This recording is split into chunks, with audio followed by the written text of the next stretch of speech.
Joining me now is Texas Democratic gubernatorial candidate and former Congressman Beto O'Rourke, famously on the road all the time. We find him in Laredo, Texas tonight. Thank you for your time, sir. What is the first thing you want to fix in Texas? I want to make sure that the best jobs in America are being created here in Texas. About 40% of those who work in the state right now do not make a living wage. And that means that they struggle to pay the rent or meet the mortgage note or put food on the table. Very often they're working a second or a third job.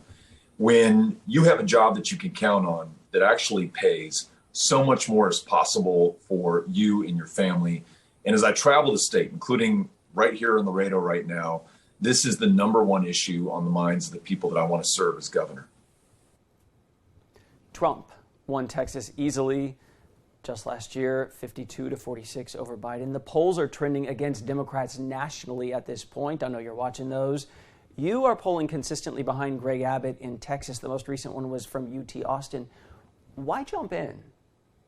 The opportunity for Texas is too great not to get in this race and fight for a better future. And whether it's creating better jobs, as we discussed, or making sure that we have world-class public schools at a time that 7 out of 10 fourth graders in a Texas public school classroom cannot read at grade level, or making progress on things that most of us actually agree on, like expanding Medicaid or legalizing marijuana, broadly popular issues that people would like to see get done, but lack for the leadership right now.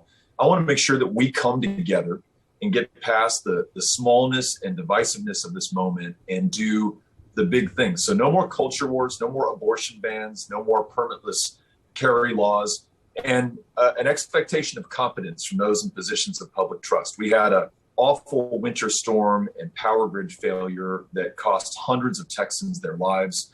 We've also lost 72,000 of our friends and neighbors and family members to this COVID pandemic because we have a governor who doesn't trust and believe in the science and the public health experts. So there is a lot to get done in this state, and I want to make sure that we come together and get after it. And that's why I'm running.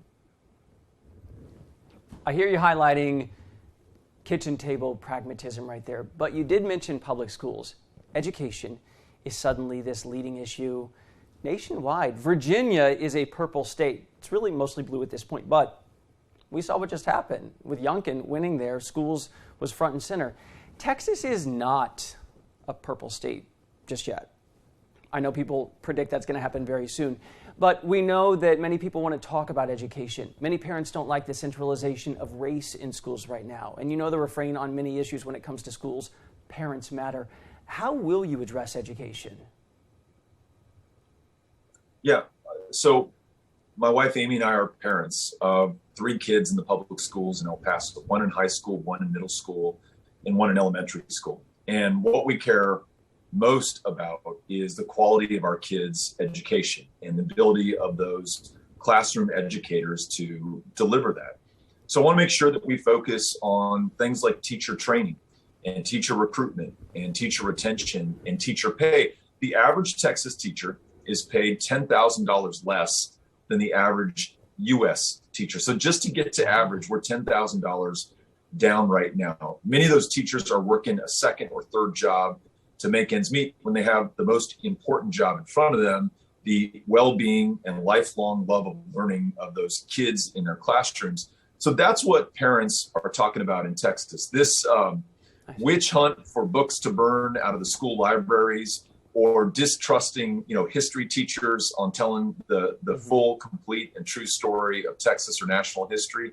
That might move some, but what most really care about is the quality of education and the preparedness of these kids to graduate, to get post-secondary certification or degrees, and then to be able to earn a living wage and fulfill their potential in their lives.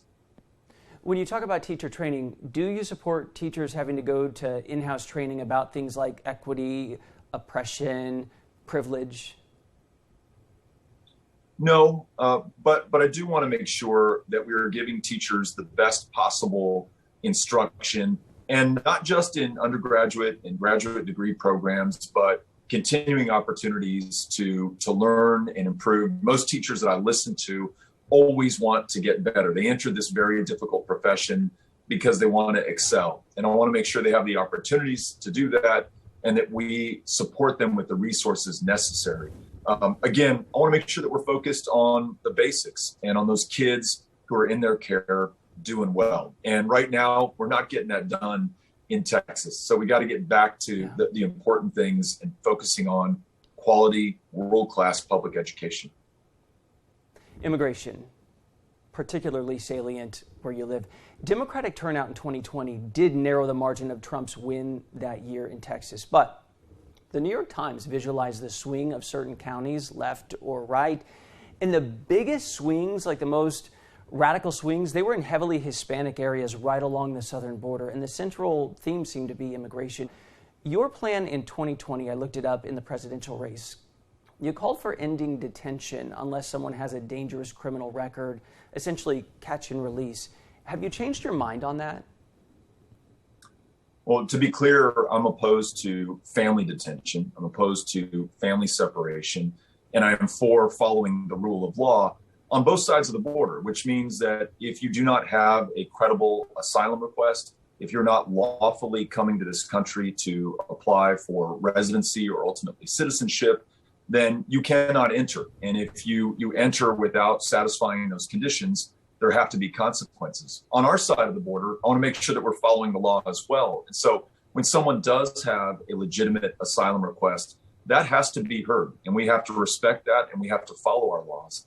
And then in addition, we've got to make sure where our laws are not working. And whether you're a Republican or a Democrat, most of us in this country agree that our immigration system is not working today.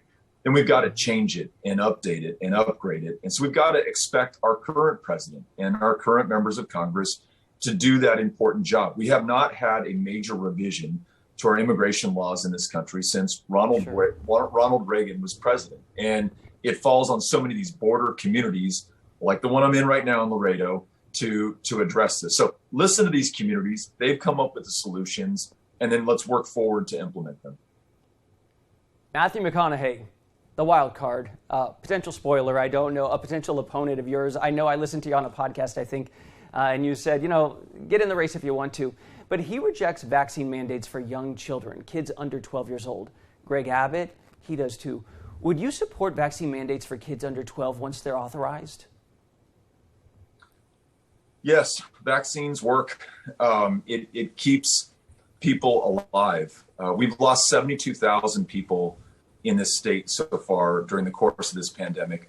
And for a while, we were the leader in the nation in childhood COVID deaths because our governor rejected the science and the best public health guidance and actually prevented school districts from requiring masks in the classroom. So just as we require immunization and vaccines for a host of public health threats in our schools, I want to make sure that now that the science is in, that we require those vaccinations for no other purpose than keeping our kids healthy and safe and alive going forward.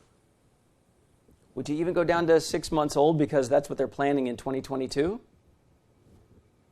I'm going to let the science and the facts dictate this. So once that information is in, once we can make an informed decision, let's do what's best for all concerned. But I'm someone who believes in science and who has faith in the facts and wants to see more people protected in this state after losing so many tens of thousands of our fellow Texans. We've got to do better against this pandemic. Understood. I know you're very busy. I think we have 30 seconds with you, sir. Holiday plans? I mean, you announced this right before the holidays. Is your wife and kids, are they okay with this? I'm actually going to fly back to El Paso to be with my son on his 15th birthday and then hit the trail again and then come back for Thanksgiving. So we're going to make it work. I'm blessed with a wonderful family who are all in on this with me. They see this as just as important an opportunity as I do to serve Texas. So I'm very, very grateful for that. No rest for the weary. At least you guys know what you're in for, and you're starting with a splash. Texas gubernatorial candidate and former Congressman Beto O'Rourke. Good luck. Thank you so much. Appreciate it.